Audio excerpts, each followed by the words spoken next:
হযরতে আজরাইল জানটা কবজ করার জন্য শুধু হাতটা রেখেছিলেন নবীজির বুকের উপরে। নবীজি সঙ্গে সঙ্গে বললেন, ফেরেশতা হাত নামাও। কি রাখলে?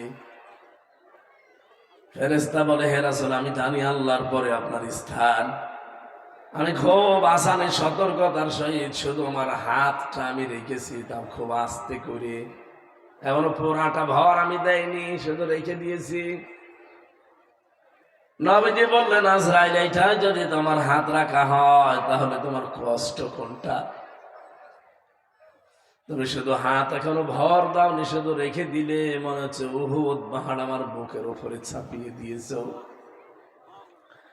যশোরবাসী, মন থেকে কথাগুলো বলছি, একটু নিজের থেকে মিলান তো।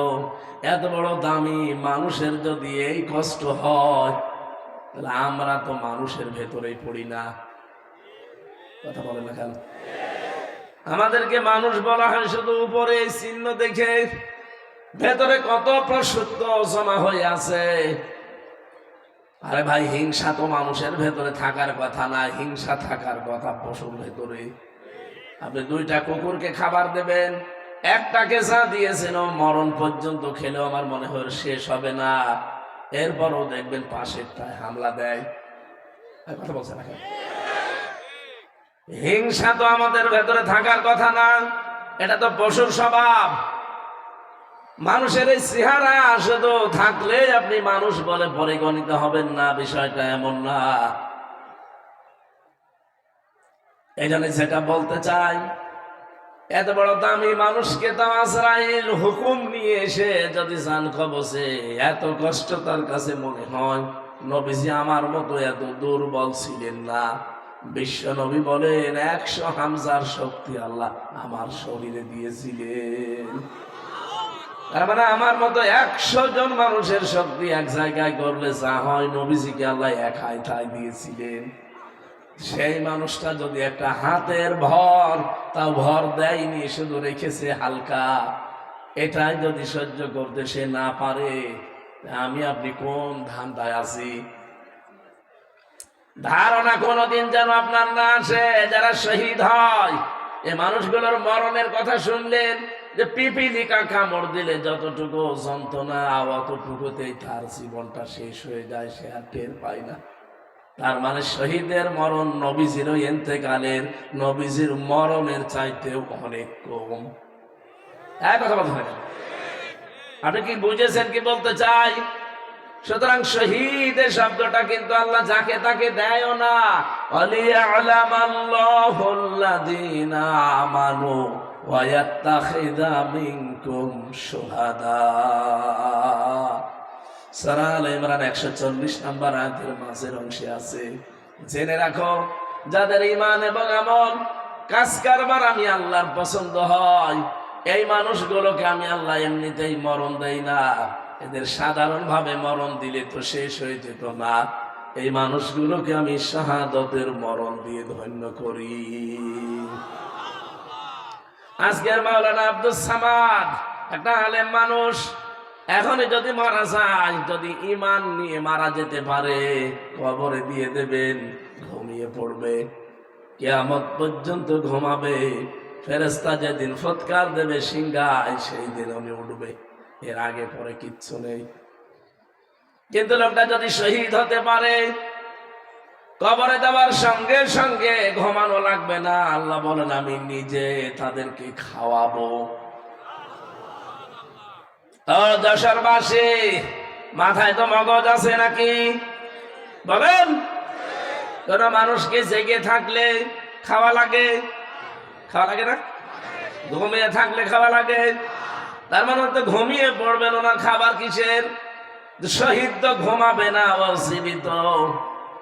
মরণের পরে শুধু কবরে দিতে দেরি। আল্লাহ নিজে বলেন, আমি জান্নাতি খাবার তাদের জন্য খাওয়াবো। জেগে থাকলে যেহেতু আনন্দ দরকার লাগে, জেগে থাকলে অনেক কিছু লাগে।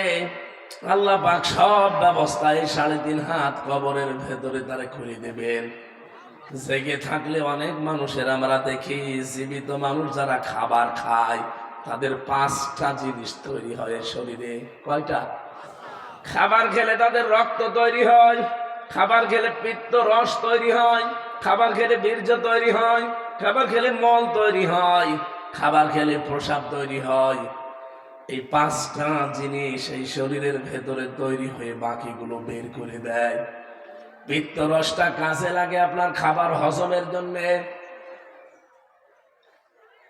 2 নম্বরে আপনার শরীরকে সুঠাম শক্তিশালী করে রাখার জন্য বীর্য দরকার লাগে। রক্ত চলাচল 5.5 কেজি রক্ত আমার শরীরের ভেতরে আছে। ঘন্টায় 60 কিলোমিটার বেগে আমার রক্তগুলো মাথা থেকে পা পর্যন্ত দৌড়াচ্ছে। বাকি মল এবং প্রসাব যেগুলো আমাদের কাজে লাগবে না, এগুলো আমার শরীর থেকে আমার আল্লাহ বের করে নেয়। প্রসাব যদি বন্ধ হয়ে যেত আপনার, আপনি টের পান, একবার প্রসাব সাধারণভাবে করাতে আপনার 12,000-এর উপরে খরচ লাগবে শুধু টাকা। এই যে অক্সিজেন দিয়ে আমরা বেঁচে আছি, 1 কেজি যদি অক্সিজেন কেউ কিনে বেঁচে থাকতে চায় 66,000 টাকা লাগবে তার। অথচ প্রতিদিন আমরা কম বেশি 16 কেজি অক্সিজেন নিতে আসি, 1 টাকাও দেয়নি। কোনদিন জিবরাইল এসে বিলের কাগজ দিয়েছে যে 16 কেজি অক্সিজেন, 1 কেজি 66,000 টাকা, আপনার যশোর পুরা বিক্রি করে দেওয়া লাগতো। কথা বলেন। যেহেতু মানুষ মারা যায় না, জীবিত থাকে, রক্ত তৈরি হয় শহীদের শরীরে। এটা যে প্রমাণ হয়ে গেছে, নবীদের চাচা হযরত হামজা তিনি শহীদ হয়েছিলেন উহুদের ময়দানে। তাকে কাফেররা 70-এর উপরে টুকরা করেছিল। যেখানে কবর দিয়েছে তার 3টা টুকরা পাওয়া যায়নি। 70 টুকরার ভেতরে বিভিন্ন পাহাড়ে বিভিন্ন গাছগাছালির ভেতরে টুকরাগুলো তারা ছড়িয়েছিল। সাহাবায়ে কেরাম খোঁজ করতে করতে সবগুলো মিলিয়ে ফেলেছিলেন, কিন্তু 3 টুকরা পাননি। ওইভাবেই নবীদের চাদর দিয়ে আর পাহাড়ের লতা পাতা দিয়ে তারে মাটিতে দিয়ে দিয়েছে। 30 বছর পর তার খবর একবার ভেঙে গিয়েছিল। কত বছর? এই ছোটবেলায় তারা যুদ্ধ করেছিল উহুদের ময়দানে তার সাথে, তারা আজ অনেকে বেঁচে আছে। রক্ত অনুসন্ধান করতে করতে গিয়ে দেখে 30 বছর আগে নবীজির চাচা হযরত হামজা তাকে শহীদ করা হয়েছিল। তার ওই যে জায়গা কাটাগুলো, ওই কাটা জায়গা দিয়ে এখনো ফিনকি দিয়ে তাজা রক্ত বের হচ্ছে। বাংলার মুসলমানেরা, উনি যদি খাবার না খাবে রক্ত পেল কোথায়? 30 বছর পরে রক্ত তৈরি হওয়ার কথা বলেন। এখানে শহীদ ছাত্র বৈষম্য বিরোধী ছাত্র আন্দোলনে যারা জীবন দিয়েছে, ওদেরও জীবনে আমার মতো মায়া ছিল না? ছিল না? শহীদ আবু সাইদ এভাবে যে বুকটা পেতে দিলে ওর জীবনের কোনো মায়া ছিল না? আপনি কি মনে করেন মায়া ছিল না? আপনি তো ট্রাকের চাকা বাস্ট হলে অজ্ঞান হয়ে যান, আর সে নিজে জীবন হাতে নিয়ে বলছেন অত সহজ। যেহেতু মানুষকে ইনজেকশন দিয়ে শহীদ আল্লামা দেলাওয়ার হোসেন সাইদি তাকে মেরে ফেলা হয়েছে, এই জন্য তিনিও শহীদ। সারাটা জীবন তিনি দেখবেন দোয়া করতেন, আল্লাহুম্মা ইন্নী আসআলুকা শাহাদাতান ফি সাবিলিক। হে আল্লাহ, আমি তোমার কাছে চাই, আমাকে যদি মরণ দাও সাধারণ মরণ দিও না, শহীদের মরণ দিও। ওনার সাথী যারা ছিল সবগুলো তো সরাসরি ফাঁসির দড়ি বেয়ে শাহাদতের মর্যাদা পেয়ে গেছেন। আমি গতকালকে দেখলাম শহীদ আব্দুল কাদের মোল্লা, তার একটা চিঠি, তার স্ত্রী যাকে পিয়ারি বলে ডাকতেন আদর করে, এই মেয়েটা দেখতে গেছে তার স্বামীকে। মাগরিবের পর পরে এসে দেখে চা খাচ্ছে বসে। জিজ্ঞাসা করছে, কি গো এই অবেলা চা খাও? বছর রোজা রেখেছিলাম, এখন চা খাওয়ার পর আমি একটু খাবার খাবো।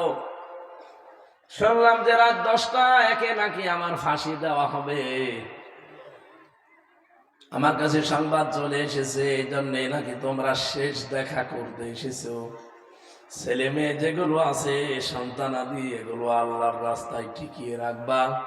আমি আল্লাহর কাছে সাক্ষাতে গেলাম, দেখা যদি হয় আবার জান্নাতের সিঁড়িতে হবে। একটা মানুষ কোন সময়ে কথা বলতে পারে যার 3 ঘন্টা পরে ফাঁসি? সারাদিন রোজা রেখেছে, এখন বিকালে আসর মাগরিবের পরে সে চা খাচ্ছে। আপনার মনে হচ্ছে শুনতে খুব সহজ, এটা কি বাস্তবে অত সহজ? 3 বছর আমি অত ছেলে ছিলাম, ফাঁসির কন্ডেম সেলের ভেতরে 24টা ঘন্টা, আমার মনে হয় এক এক ঘন্টা এক এক বছরের মতো ছিল, কারণ যোগাযোগ বিচ্ছিন্ন ছিলাম। 24 ঘন্টা আমার তালা লাগিয়ে রেখেছিল, মনে হতো যে 1 ঘন্টা যাচ্ছে 1 দিনের মতো, তাহলে 24 ঘন্টা 24 দিনের মতো ছিল। কোনো কিছু নেই, তারপরও অজানা একটা টেনশনে আমাকে সবসময় কাবু করে রাখতো। ওই যে ডায়াবেটিস হয়ে গেছে, এখনো পর্যন্ত ভালো হয় না। অথচ লোকটার মাত্র 3 ঘন্টা বাকি আছে, 7টার সময় যদি দেখা করে থাকে, 10টা একে ফাঁসি। কয় ঘন্টা? 3 ঘন্টা আগে সে লোকটারে এত উৎফুল্ল মনে হচ্ছে শ্বশুর বাড়ি যাচ্ছে। আল্লাহ রাব্বুল আলামিন কোরআনে কারিমে জানিয়েছে, যে কারারক্ষী আমি জেলখানায় থাকতে আমাকে ঘটনা শুনিয়েছিল একবার, যে আমি তার ফাঁসির সময় ছিলাম। এই লোকটার 3টা ঘন্টা বাকি আছে, কিন্তু শরীরের ভেতরে, চেহারার ভেতরে কোনো ছাপ নেই, একেবারে নিশ্চিন্তায় বসে আছে। মনে হচ্ছে ওনাকে কোনো সুসংবাদ দেওয়া হয়েছে। আমি ওই দিন কারারক্ষী কুতুবউদ্দিন ভাইকে বলেছিলাম যে ভাই আপনি টের পাননি, আমি টের পেয়েছি।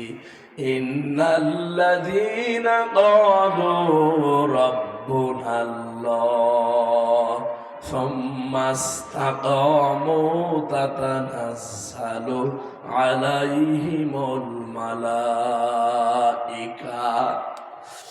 আল্লাহ পাক বলেন, সত্যি যারা এই কথা বলতে পারে আমার রব আল্লাহ, এক কথা বলেই শুধু এলোমেলো যায় না, সে টিকে থাকতে পারে এই কথার উপরে। যত ঝড় ঝাপটা তার উপরে আসবে, তারপরও সে টিকে থাকতে পারে। আমি আল্লাহ তাকে এমনি এমনি কিছু না দিয়ে ছেড়ে দেই না। তাতানাজ্জালু আলাইহিমুল মালাইকা, এটা মজারে বর্তমান ভবিষ্যৎ, প্রেজেন্ট ফিউচার। মালাকুন 1 বছর, মালাইকা বহু বছর। রব্বুল আলামিন বলেন, আমি নিজে তার জন্য হাজার হাজার ফেরেশতা পাঠিয়ে দেই রিসিভ করার জন্য। ওয়েলকাম জানাতে থাকে ফেরেশতারা, আর বলে কোনো ভয় নেই, কোনো চিন্তা নেই। হয়তো ভয় হচ্ছে যে আমি এখন চলে গেলে আমার বর কি হবে, আমার ছেলে মেয়ের কি হবে, তাদেরকে কে দেখে রাখবে, আমার দলের লোক এতগুলো মানুষ পালিয়ে বেড়ায় জেল খাটে, কি হবে তাদের। আল্লাহ পাক বলেন, আমি ফেরেশতা দিয়ে বলি যে এই কথা শুনিয়ে দাও, কোনো চিন্তা নেই, কোনো ভয় নেই, সবগুলোর দায়িত্ব আল্লাহ নিজে নিয়ে নিয়েছেন। ওয়াবশিরু বিল জান্নাহ, ওই জান্নাতের সুসংবাদ গ্রহণ করো। আল্লাতী কুনতুম তুআদুন, যার ওয়াদা আল্লাহ তোমাদের কাছ থেকে নিয়েছিলেন। তিনি যে ওয়াদা দিয়েছিলেন তোমাদেরকে, তার অঙ্গীকার এই যে জান্নাত দেখা যাচ্ছে, প্রবেশ করো। নাহনু আউলিয়াউকুম ফিল হায়াতিদ দুনিয়া ওয়া ফিল আখিরাহ, দুনিয়ায় আমরা তোমাদের বন্ধু ছিলাম, মরণের পরও আমরা থাকবো বন্ধু। ওয়ালাকুম ফিহা মা তাশতাহি আনফুসুকুম ওয়ালাকুম ফিহা মা তাদউন, এমন একটা জায়গায় তোমাদেরকে পৌঁছিয়ে দেব যেখানে চাওয়ার আগে জিনিস পাওয়া যায়। নজুলাম মিন গফুরির রহিম, দয়াময় আল্লাহর পক্ষ থেকে এটা বিশাল মেহমানদারি। জোরে বলেন সুবহানাল্লাহ। যে কথাটা তুলেছিলাম শহীদ, এটা অনেক দামি জিনিস। আল্লাহ যাকে তাকে শাহাদাতের মরণ দেন না, এটা দেন তাদেরকে আল্লাহ যার জীবন এবং অ্যাক্টিভিটিস, কর্মকাণ্ড আল্লাহর ভালো লাগে, এই মানুষগুলোকে আল্লাহ শাহাদাতের মরণ দিয়ে ধন্য করে তার জীবনটা। বলেন আমিন। আজকে যেহেতু শহীদদের মাগফিরাত কামনা